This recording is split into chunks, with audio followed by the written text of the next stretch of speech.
പാലാരൂപത SMYM KCYM സുവർണ jubilee സമാപനാഘോഷം July 13-ന് പാലാ സെന്റ് തോമസ് കോളേജ് ഓഡിറ്റോറിയത്തിൽ നടക്കുമെന്ന് ഭാരവാഹികൾ വാർത്താസമ്മേളനത്തിൽ അറിയിച്ചു. അവർ ഇദ്ദമോൺ എന്ന പേരിലാണ് സമാപനാഘോഷം നടക്കുന്നത്. 3000-ലധികം യുവജനങ്ങൾ പങ്കെടുക്കുന്ന സമാപന സമ്മേളനം ജൂലൈ 13 രാവിലെ 9 മണിക്ക് പാലാരൂപത അധ്യക്ഷൻ മാർ ജോസഫ് പിളറിങ്ങാട്ട് ഉദ്ഘാടനം ചെയ്യും. മന്ത്രി റോഷി അഗസ്റ്റിൻ മുഖ്യപ്രഭാഷണം നടത്തും. മാർ ജോസഫ് അളിയാപ്പറമ്പിൽ, മുൻ ഡയറക്ടർമാർ, യുവജന നേതാക്കൾ, വൈദികർ, യുവജനങ്ങൾ എന്നിവർ പങ്കെടുക്കും. രൂപത പ്രസിഡന്റ് എഡ്വിൻ ജോസി അധ്യക്ഷത വഹിക്കും. രൂപത ഡയറക്ടർ ഫാദർ മാണി കൊഴുപ്പൻകുറ്റി ആമുഖ പ്രഭാഷണം നടത്തും. ഉച്ചയ്ക്ക് ശേഷം ലൈവ് മ്യൂസിക് ബാൻഡ് ഉണ്ടായിരിക്കും. ബഹുമാനപ്പെട്ട റോഷി അഗസ്റ്റിൻ മന്ത്രിയാണ് ഇതിന്റെ മുഖ്യ അതിഥി. പ്രഭാഷണം റോഷി അഗസ്റ്റിൻ സാറ് ഈ യുവജന പ്രസ്ഥാനത്തിലൂടെ വളർന്നു വന്ന പാലയോട് ചേർന്ന് നിന്ന് പ്രവർത്തിച്ചാണ്. അദ്ദേഹത്തെ കിട്ടിയ ഞങ്ങൾക്ക് വലിയൊരു അനുഗ്രഹമാണ്.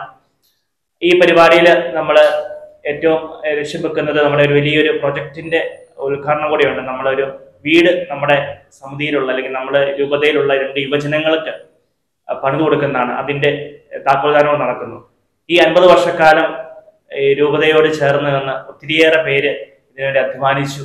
അവരെല്ലാം ഓർത്ത് അവർക്കൊരു നന്ദിയും അർപ്പിക്കാനാണ് ഞങ്ങൾ മെയിനായിട്ട് ഇത് ഉദ്ദേശിക്കുന്നത്. വലിയ ആർഭാടങ്ങളൊന്നും ഇല്ല, ലളിതമായ രീതിയിൽ. കാരണം നമ്മുടെ ഈ കാലഘട്ടത്തിൽ ഒത്തിരി പേര് സങ്കടങ്ങൾ അനുഭവിക്കുന്നുണ്ട്. അപ്പൊ അവരെയൊക്കെ മുന്നിൽ കണ്ടുകൊണ്ട് നമ്മൾ വളരെ ലളിതമായ രീതിയിൽ എന്നാൽ എല്ലാവരെയും ഉൾക്കൊള്ളിച്ചുകൊണ്ട് നമ്മൾ ഇത് നടത്തുന്നത്.